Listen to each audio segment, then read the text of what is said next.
What's up guys, TeamOhana here.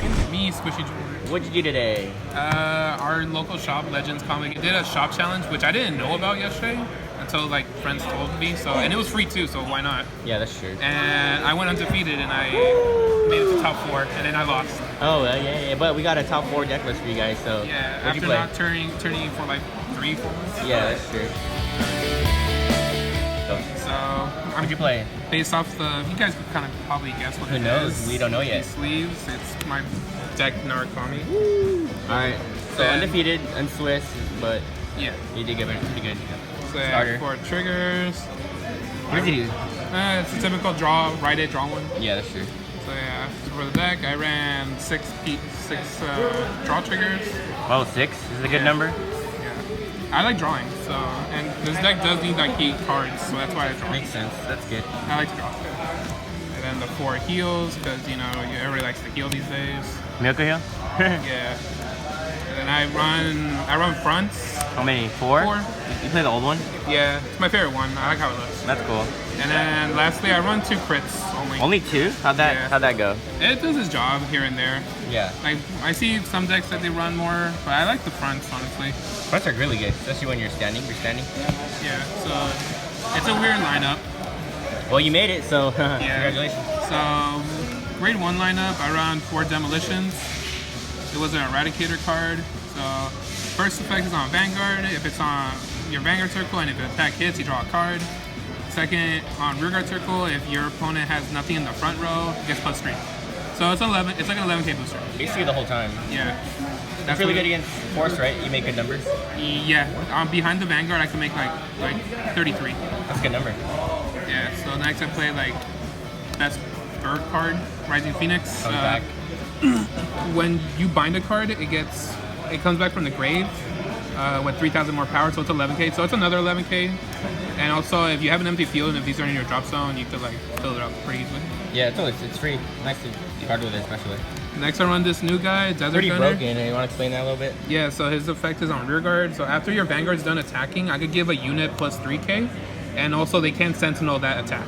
Which is really important, especially to a lot of matchups. Yeah. There's a lot of OTT players yesterday. And this ain't no once per turn, so if you have Tectonics which restands, you could do it like twice, or if you have multiples, you could give like your whole field. You can stack it. Yeah, and you they can can't stack PG. it. Which is always Yeah, nice. it's a pretty good card. I like it, especially good like against like protects. Like even though they have the disadvantage, being like protect against something that multiple attacks, getting rid of their PG option is pretty important. Makes it less, yeah. That's Yeah. not a lot of protectors. So next I played these 2 Lightning of Hope, Helena. You think this was the MVP? I've seen you use a lot. I did work for me. Consider that the deck counterblast part of it. Yeah. So its effect is on rear guard once per turn. If a unit gets binded and if you have no cards in your damage zone face up, Soul Blast 1 and you counter charge. I see you do a lot, especially because you use all your kind of blast and you redo the skills. It was pretty crazy. Yeah, and then lastly, I run her. Still running? Yeah. Her effect is you shove it into the soul from your guard circle. If your opponent has 1 or less in the front, you give 3 rear guards +5. Also, it just helps hit like force numbers. It's a power creep card, and it also fills up the soul for some cards that require like a soul blast. Yeah. Like my death size. So that's how it is. A lot of people I see run this new grade 1 that moves a rear guard from the back to the front. It's a common, but it's alright. But I prefer the possible fill. Yeah, it's player's preference. Just play that. Grade 2 lineup. We out. I run Phoenix Sword Eradicator Cello. You think he's the best one? He replaced Recklessness Dragon, which was a trial deck card.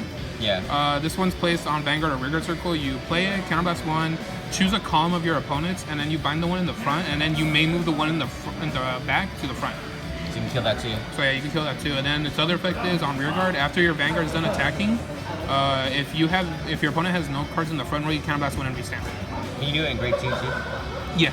Yeah. As long as their front row is empty. Yeah, I see everyone rushing with that. It's pretty good. Pretty, very handy card.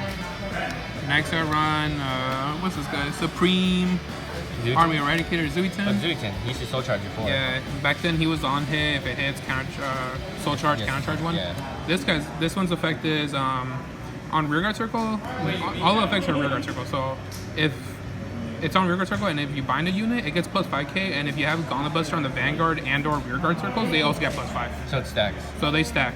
Yeah. And its second effect is, after it's done attacking a Vanguard, if your opponent has an empty front row, you put it in the soul and you draw a card. I usually have an empty front row. Yeah, it's pretty good against if you're playing, like, say, a mirror match or something that retires it like Kagro, so that way at least you benefit of it being in the soul at least and drawing. Yeah. And I like the power creep part, it helps a lot. The soul trigger is pretty good too. Yeah. Lastly, I run the 3 Death Scythes. Wow, OR. Yeah, they're from my old deck. Yeah. So, same as before, on play, Soul Blast 2, bind a unit in your opponent's front row, and it gets plus 3k, and when it attacks, if your opponent does not have a unit in the same front row as it gets plus 5. So, yeah. It's a pretty good card that, since it uses the soul, and these will replenish your soul, because sometimes Soul Blast 2 is kind of hefty. Yeah, it is. So they go hand in hand. But yeah, Zuiten helps the problem now. And it makes some pretty decent numbers if you put it on an Excel marker. It's like 19 by itself or 22? 19. Yeah. 19 if you have like a force XL2 or 24. I mostly played XL2. XL1. Yeah. Because I don't know what is going on. Alright, lastly. The money. No, not yet. So this is my personal opinion. I run 2 Great Composer Dragons. What's he doing here? It's a trial deck. So during your opponent's turn, if they enter their battle phase and they have empty front rows, this gets plus 3. But if it's during my turn and I enter battle, if they get plus 5 for every open they have. Wow. So it's a power creep by itself. Not many people use it. People ask me why I use it. But it's a lot more easier to use now since Gauntlet Buster pops things in before the battle phase. So the skill's always gonna go off. Yeah, and if I'm playing like an Excel deck, they get stronger. Damn, that's true. That's crazy. That's just my personal proof. I think it did pretty good. It got you top 4. And then next I run 2 Detonic Stingers, the last VR. You guys know what it does. On attack, bind a card, discard cards equal to your opponent's rear guards, and if you do, it resets. So that's why this works great with that grade 1 I said. Yeah, the one that no PGs. Yeah, because I could give it plus 3. They can't PG the second attack, then I could give something else plus 3. If I have more, the better. Yeah, more. And that's pretty good.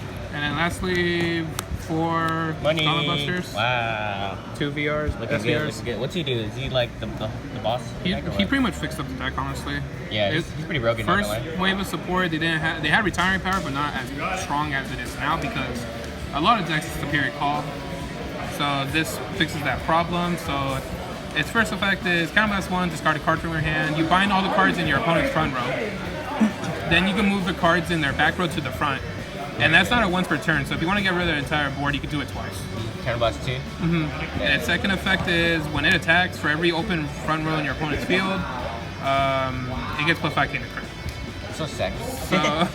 So if you're playing against a non-XL clan, then it's going to get plus 10k, plus 2 crit, so it's going to be 30 with an 8k booster behind. But if you have Demolition, it'll be 33. That's a good number. So it's hitting a good force number, but if they're playing against an XL, it's worse. It gets worse.